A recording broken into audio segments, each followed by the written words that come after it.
Aku sebagai orang Malaysia, warga Malaysia, rakyat Malaysia, berterima kasih kepada Timnas Indonesia kerana telah mewakili Asia Tenggara di kualifikasi Piala Dunia. Ini bukan pencapaian yang biasa guys ya, ini pencapaian yang luar biasa. Apa yang aku dapat pelajaran juga daripada supporter Timnas Indonesia? Apa yang aku dapat contoh? Respect dorang dengan pemain-pemain dorang. Kalah menang tetap bersama. Itu aku respect guys ya. Sebenarnya banyak pelajaran-pelajaran yang boleh kita ambil sebagai rakyat Malaysia, sebagai supporter Harimau Malaya. Kita boleh ambil daripada supporters Garuda, kita ambil contoh-contoh dorang. Start main laga tersebut, mau lawan apa ke Indonesia sekalipun, Indonesia di Stadium Gelora Bung Karno, one of the best fans ataupun one of the best supporter in the world, di dalam dunia guys. Malaysia, Faisal Alim, dia pun mendukung Timnas Indonesia. Itu kan common sense guys. Timnas Indonesia masuk Piala Dunia, kau patut bangga. Kau patut bangga, kita negara bersaudara. Abangmu masuk ke Piala Dunia, kau tak bangga kah? Hey, what's up guys, welcome back to my channel Ganyan Kobe Direct. Boom. Okay guys, kekalahan Timnas Indonesia di kualifikasi Piala Dunia semalam langsung jadi topik panas di media sosial. Di Malaysia, ribuan netizen ikut bersuara, tapi menariknya reaksi mereka berpecah kepada dua, yaitu ada yang puji perjuangan Garuda, kata pemain Indonesia tetap layak dihormati kerana berjuang sampai akhirnya.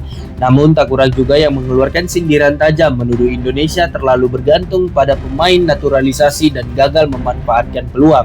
Di platform X, yaitu Twitter dulu, dan TikTok, komen-komen mereka bertebaran, dari yang tulus memberi semangat sampai yang sinis mengungkit kekalahan lama. Tapi satu hal yang pasti, kekalahan ini bukan hanya mengguncang fans Indonesia, tapi juga mengguncang dan membuat jiran di seberang tambah ikut panas. Oke, jadi tanpa kita perlu buang masa, kita masuk terus ke dalam video tersebut saja.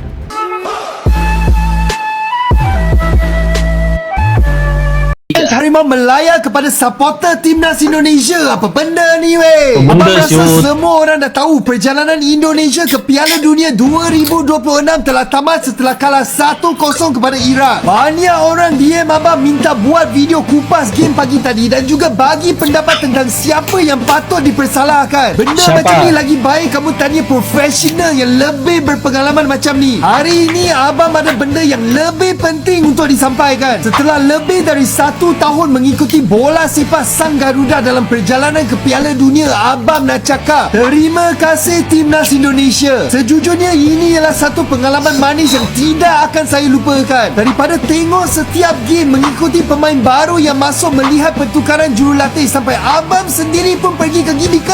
Dan paling penting sekali, sahabat-sahabat yang saya jumpa sepanjang perjalanan ini memang terbaik. Terima kasih juga kerana mewakili Asia Tenggara dan hampir sampai ke Piala Dunia. Bukan betul guys ya. Aku pun seperti mana yang ucap di video sebelumnya, aku sebagai orang Malaysia, warga Malaysia, rakyat Malaysia, berterima kasih kepada Timnas Indonesia kerana telah mewakili Asia Tenggara di kualifikasi Piala Dunia. Ini bukan pencapaian yang biasa guys ya, ini pencapaian yang luar biasa. Jadi kalau kamu ada nampak netizen-netizen Malaysia yang mengejek ataupun memburukkan Timnas Indonesia, abaikan saja guys ya, abaikan saja. Kami sebagai yang penikmat bola yang selalu ikut perkembangan Indonesia, Timnas Indonesia, kami cukup bangga guys ya, kerana walaupun kalah, walaupun sampai di kualifikasi ya, cuma ini pencapaian terbesar. Kami sebagai warga Malaysia yang ikut nih tentang perkembangan di Indonesia, kami cukup respect, kami salut dengan perjuangan Timnas Indonesia. Terima kasih untuk mewakili Asia Tenggara.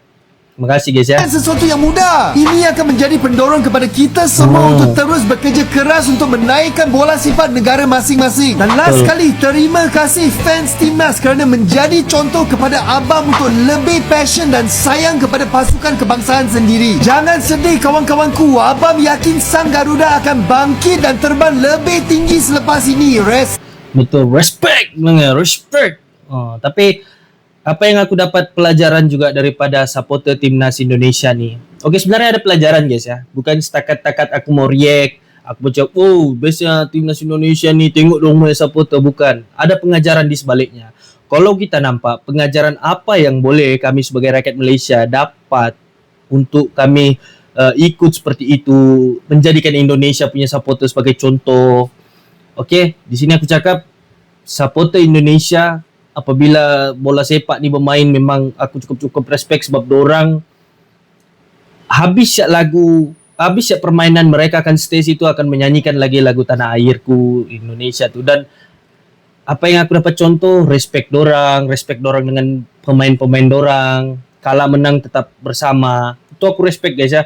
Sebenarnya banyak pelajaran-pelajaran yang boleh kita ambil sebagai rakyat Malaysia, sebagai supporters Harimau Malaya. Kita boleh ambil daripada supporters Garuda, kita ambil contoh-contoh dorang, contoh-contoh macam mana dorang bersatu di dalam stadium tu untuk membuat stadium tu lagi gempak begitu, lagi apa maksudnya gempak tu yang kalau dalam bahasa Indonesia lagi simple lagi mantap.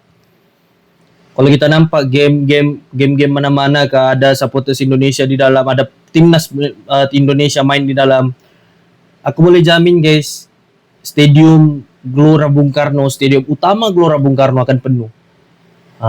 Itulah kenapa aku sebagai penikmat bola juga aku nonton timnas Indonesia main, aku nonton supporter timnas Indonesia membuat koreografi, membuat chant, banyak idea-idea kreatif. Itu boleh kita jadikan contoh, kita ambil, kita jadikan contoh, cakap dorang buat begini, kita patut ikut, kita patut belajar dari dorang macam mana dorang menaikkan timnas dorang, sepak bola dorang. Kita kena ikut dan kita kecam lah guys, sebab dorang sudah mewakili Asia Tenggara. Contoh nanti satu hari lah sampai masa tu tiba-tiba Indonesia sama Malaysia mewakili Asia Tenggara masuk ke Piala Dunia. Dah kita bangga, kita negara bersahabat kan? Impian Indonesia ke Piala Dunia The fuck is ni bro? terkubur apabila dikalahkan oleh Iraq dengan jaringan 1-0 pada awal pagi tadi. Aku ni mendengar ni Walaupun jaringan hanyalah 1-0, apa yang dia cakap? kalah tetap kalah, dan disebabkan Indonesia ada 2 kekalahan dalam round keempat untuk World Cup qualifier ni, maka Indonesia secara official telah pun keluar.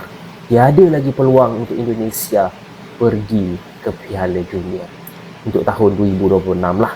Okey, so jom kita sembang sikit pasal Spek mata boleh seterang sikit. Indonesia ni. Sebelum tu, korang yang minat konten-konten bola sepak, tekan butang follow dekat sini. Aku tahu ada orang Indonesia yang bersedia, mungkin mata dia berkaca, jadi aku akan tutup. Okey, aku bagi tutup, Kau kasih tak terang. nampak mata aku. Okey, Kasih sebelum terang. tu, korang yang belum follow lagi akaun Wibro, tekan butang follow. Sebenarnya dari segi rekod tak adalah pelik pun, sebab memang dah berpuluh tahun Indonesia tidak menang lawan Iraq. Tapi kita kena ingat, ini adalah Indonesia yang baru lah. Okay, bukan Indonesia player-player dulu tu. Walaupun macam tu, dari segi rekod korang boleh tengok dekat sini, setakat 9 perlawanan bertembung dengan Iraq ni, 8 kali Indonesia kalah. Tapi aku bantah kau bro di situ bro. Ada part aku setuju, ada part enggak aku setuju. Dia bilang perlawanan ini rekod Indonesia jumpa Iraq lah. Kalau kita nampak memang perlawanan tu belum ada lah yang dimenangkan. Cuma ini Indonesia yang baru, itu aku setuju lah kau cakapkan. Indonesia yang baru, Indonesia yang mempunyai player-player baru. Yang salah sebenarnya ini Patrick Kluivert ni, tim lawan Arab tu. Patutnya tim lawan Arab, kalau Patrick Kluivert dia gunakan line up yang Iraq ni, yang lawan Iraq ni boleh menang guys. Boleh menang. Jujur aku cakap. Satu sahaja Indonesia seri. Dengan keputusan pada awal pagi tadi, maka 9 kali Indonesia kalah dalam 10 perlawanan menentang Iraq. So ini adalah line up yang dimainkan oleh Patrick Kluivert untuk match Indonesia lawan dengan Iraq ni. 3 at the back dengan kemasukan Verdong, J.Izz dan juga Rizky Ridho Ramdhani. Okay, so sebenarnya line up ni lebih better lah daripada line up lawan dengan Arab Saudi dulu. Even ramai juga fans-fans Indonesia yang merayu ini barisan backline yang perlu dimainkan.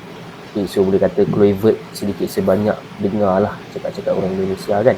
Even kalau kita tengok gameplay pun not bad juga. Aku rasa lebih better lah daripada lawan dengan Saudi Arabia tu. Terang sikit tu respect mo. Dekat first half cantik. Okay, sebenarnya banyak juga percubaan yang cuba dimainkan oleh Indonesia. tapi tak ada satu pun yang masuk ke dalam. Namun jaringan Iqbal pada minit 76 telah pun merobek macam nonton segala impian berita apa ni? peminat timnas Indonesia. Jaringan tunggal itulah yang telah pun menyingkirkan Indonesia daripada round keempat, tidak boleh lagi layak ke round kelima, apatah lagi bermain di Piala Dunia. Tapi kan, serius aku cakap, waktu aku tengok game tu, aku scroll Twitter kat, antara benda kelakar yang aku baca. Okey, setakat minit 55 tak ada yang on target. Ada yang komen pasal Patrick Kluivert. Ada yang kata si Patrick berdiri terus bukan kerana mikir strategi, tapi pantatnya ada pisau. Nak lucu sial. Nak lucu sial. By the way, kalau orang Malaysia tak tahu, pantat tu maksudnya bontot tau dalam Indonesia. Serius aku cakap, Pantat ada Patrick bisu. Kluivert ni dia master of nampak macam tak kosong, nampak macam Steady lah. kan, beri macam ni. But he's actually kosong. Dia sebenarnya tak tahu, tak ada idea. Okay, so sekarang ni topik utama. Okay, Patrick out. adakah Eric Thohir melakukan Kenapa dia macam dua kali sudah aku ni react videonya. Dua kali sudah aku reaksi Wibro ni. Kali ni aku tengok dia punya style kan. Okey sikit lah. blunder yang Aku besar jarang ni dengan memecat Shin Tae-yong satu kepala dengan dia ni kalau dia bagi pendapat. hire Patrick Kluivert in the middle of qualifications. Macam yang aku dah pernah buat video sebelum ni, kalau korang tengok aku waktu Shin Tae-yong kena pecat tu, aku dah cakap ini adalah satu tindakan yang berisiko. Sebab apa? Sepatutnya kau bagilah Shin Tae-yong ni peluang sampai habis qualification. Boleh jadi. Okay? Kalau tak layak, boleh pecat Shin Tae-yong. Kalau layak, sepatutnya kekalkan. Tapi in the middle of qualifier Okay. dan kau bawa orang baru, kau sebenarnya bukan sahaja memburukkan Shin Tae-yong, tapi kau juga menyusahkan Kluivert ni. Sebab Kluivert ni pun tak ada masa untuk dia buat something dengan timnas yang selalu bertukar ni kan. Betul, ada point lah, ada point. Okay. So even Kluivert ni pun pening. Nice, So dalam nice. game tu sendiri, dalam World Cup qualifier tu sendiri, Kluivert ni bereksperimen banyak. Tak boleh nak salahkan dia 100%. Ada masuk akal, ada masuk akal banyak sikit benda lah. nak kena fikir, banyak benda nak kena eksperimen dengan pemain-pemain yang silih berganti. Jadi aku rasa ini adalah satu kesalahan besar daripada Eric Thohir sendiri. Peminat-peminat Indonesia, korang boleh komen pendapat korang dekat bawah, dan macam biasa yang nak support Kali ni otaknya betul guys. Kali ni otak, dua video sudah ni aku nonton dia. Okey lah, dia punya pendapatnya yang berdasarkan fakta, berdasarkan logik kan. Dua video sudah aku react ni, aku tengok okey lah, kuat, nice, dia punya pendapat masuk, ada fakta, ada poin-poin penting kan. Tapi betul lah apa yang dia bilang. Time waktu Eric Thohir pecat Shin Tae-yong, kan Shin Tae-yong kan yang buat ni semua. Ini permulaannya, kita cerita dari permulaannya. Shin Tae-yong yang buat ni semua. Tiba-tiba Shin Tae-yong dipecat, Patrick Kluivert masuk. Di situ kan, daripada sudut strategi pun akan berubah sebenarnya guys ya. Sebenarnya perubahan tu mengejut. Apabila ada perubahan yang mengejut, Patrick Kluivert ni pun akan jadi bingung. Tapi dia ni kadang kalau tengok mukanya memang bingung guys. Tapi Patrick Kluivert ni bingung. Okey, jadi dia bilang macam mana mau buat begini strategi yang digunakan Shin Tae-yong, sebab timnas mungkin sudah terbiasa dengan strategi Shin Tae-yong. Kan? Cuma Patrick masuk dia ubah lagi strategi tu. Jadi ada bercanggah lah.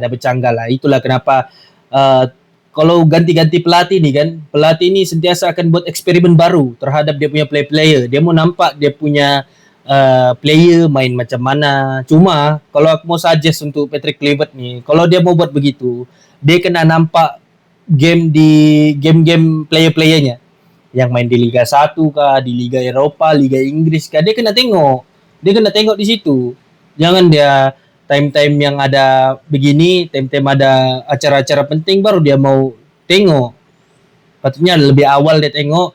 Jadi lebih awal dia boleh atur strategi. Yang contohnya Yaakob Sayuri, kenapa dia tiba-tiba diletak di back? Kenapa tiba-tiba dia diletak di back sedangkan dia bukan back? kan. Tapi apa yang Wibro cakap ni ada betulnya guys, ada betulnya. Walaupun aku post video tu hari tu, aku tengok ramai kecam dia, tapi kiranya sekarang yang otaknya ada betul-betul sikit guys ya. Jadi kira aku setuju juga dan pendapatnya lah.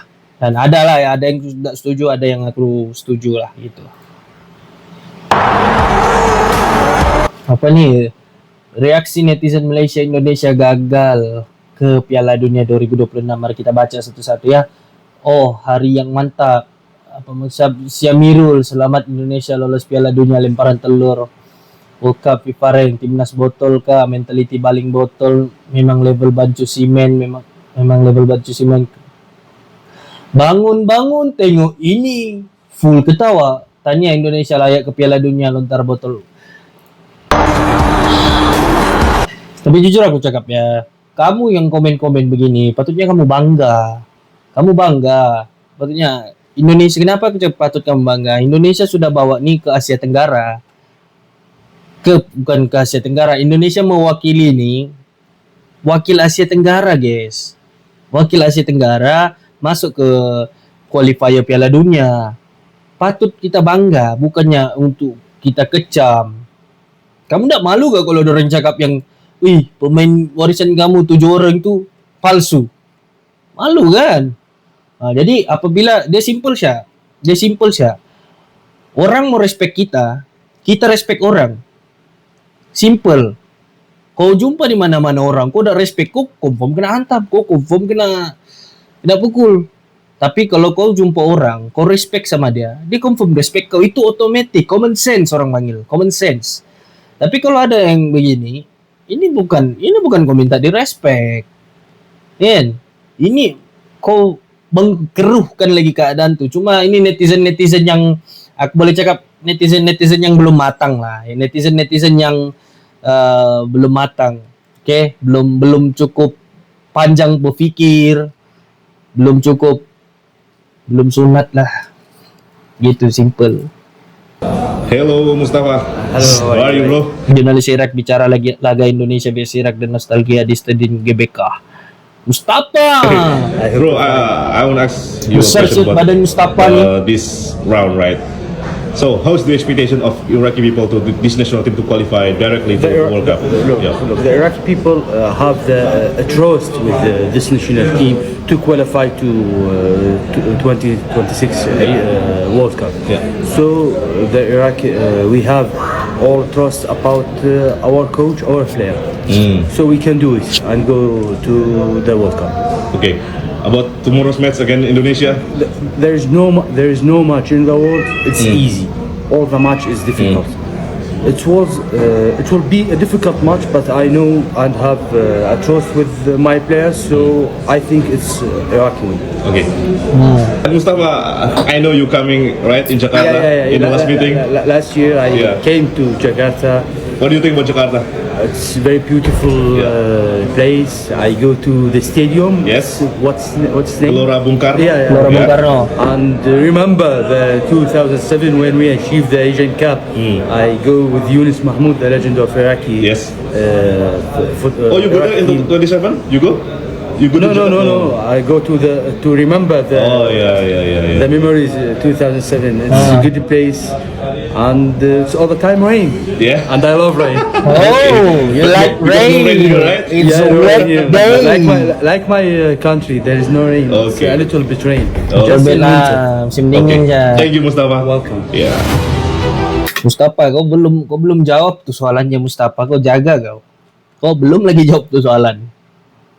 Penyokong Indonesia ni nyanyi lagu Tanah Airku ni tak keluar stadium ni sebelum game ke lepas match ke sebelum match. Dia kata lepas match masih lagi 80,000 tetap berganjak nyanyi lagu Tanah Airku kerana diorang setuju dengan proses kenegaraan tu.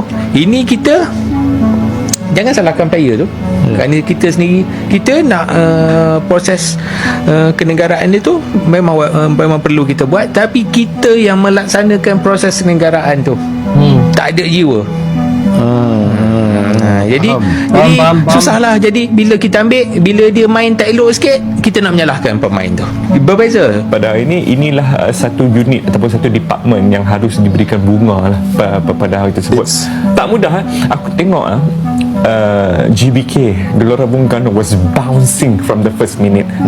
Daripada nyanyian lagu Indonesia Raya. Aku tengok muka pemain-pemain Australia dah blank kejap bila Tengok kan, pundit-pundit Malaysia ni yang selalu ceritakan tentang bola sepak ni. Dorang setuju dan dorang respect dengan supporter timnas Indonesia. Ini yang aku cakap guys ya. Aku pun sebagai warga Malaysia, aku respect ni. Aku respect dengan supporter timnas Indonesia. Dorang boleh dijadikan contoh yang hebat, contoh yang cukup hebat di dalam sepak bola, terutama di dalam supporter ni. Kenapa aku cakap begitu? Start main laga tersebut, mau lawan apa ke Indonesia sekalipun, Indonesia di Stadium Gelora Bung Karno, one of the best fans ataupun one of the best supporter in the world, di dalam dunia guys, di dalam dunia. Sebab dorang punya chant, dorang tak berhenti, dorang ada koreografi, dorang menunjukkan, dorang menghargai dengan player-player, dorang menghargai negara dorang. Nah, itu yang patut dicontohi lah. Kita sebagai netizen-netizen Malaysia, rakyat-rakyat Malaysia, kalau nonton bola sepak, coba kalau kita bersatu kan kali ini, kita ikut macam timnas Indonesia. Kalau dorang main full koreografi yang luar biasa, kan ini patut dicontohi lah. Kan guys? Kenapa Patrick Kluivert perlu letak jawatan hanya kerana gagal membawa Indonesia masuk ke Piala Dunia? Kluivert tak salah sepenuhnya kerana faktor lokasi, pengadil dan juga pemain perlu diteliti. Lagipun, Kluivert ni dia berjaya bawa Indonesia sampai ke peringkat tertinggi kelahiran Piala Dunia bagi sejarah moden bola sepak Indonesia tau. Bahkan dalam 2 perlawanan ni, Indonesia berjaya jaringkan 2 gol dan hanya kalah tipis saja. Dan mereka memberi saingan yang sangat sengit. Korang kena ingat ya, sebelum ni nak jaringkan gol lawan tim gegasi ni pun susah tau. Tapi Indonesia sekarang ni nampak normal je boleh jaringkan gol. Dan ini adalah pencapaian terbesar Kluivert tau.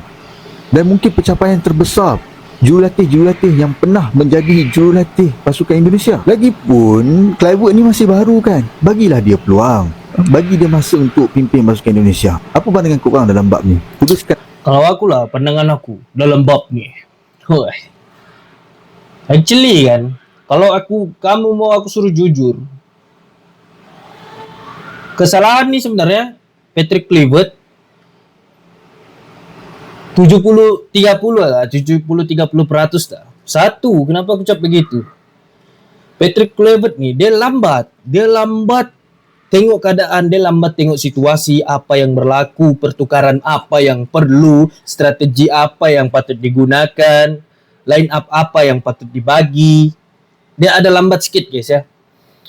Tapi yang lawan Iraq ni, aku tengok dia macam mulai sedar, mulai taubat sudah. Kenapa aku cakap gitu? Sebab line up yang dia bagi, strategi yang dia bagi, semua padu. Iraq lawan Indonesia 1-0 guys. Bayangkan kalau line up yang diturunkan waktu lawan Iraq ni diturunkan lawan Arab.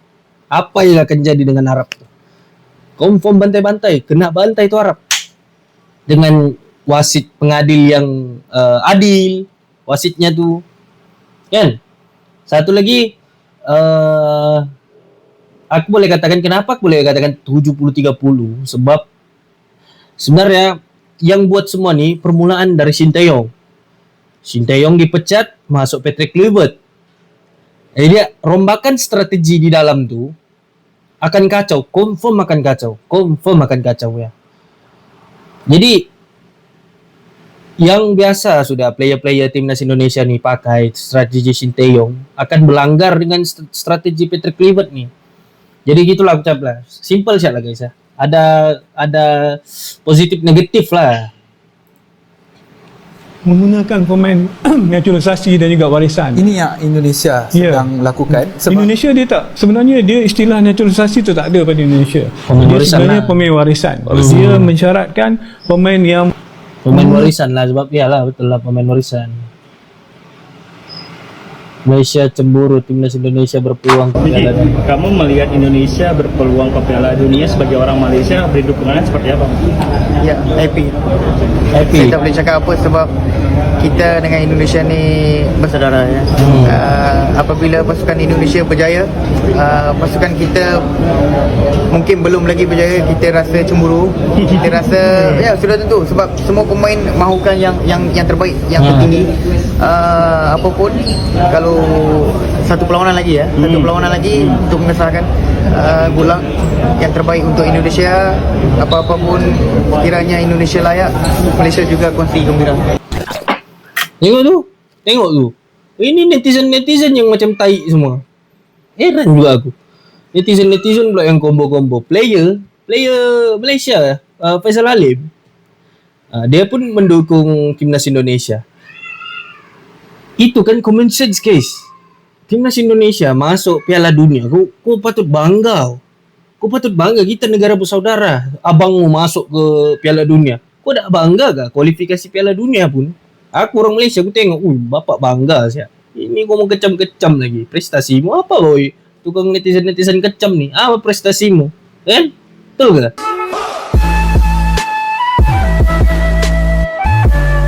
Oke guys, jadi sampai situ salah reaction aku tentang reaksi netizen Malaysia lepas kekalahan timnas Indonesia di kualifikasi Piala Dunia.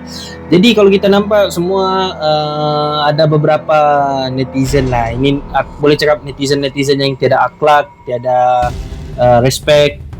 Oke, bagi komen-komen yang negatif lah. Tapi kalau dari kami sendiri, pengamat sepak bola, lepas tu yang tahu perkembangan di Indonesia macam mana, sepak bola di Indonesia macam mana, kami respect. Kau kalau orang mau respect kau kena respect tu orang balik, baru kau dapat respect. Itulah cara kita hidup di dalam dunia ni. Kalau kau hina orang confirm hina kau balik.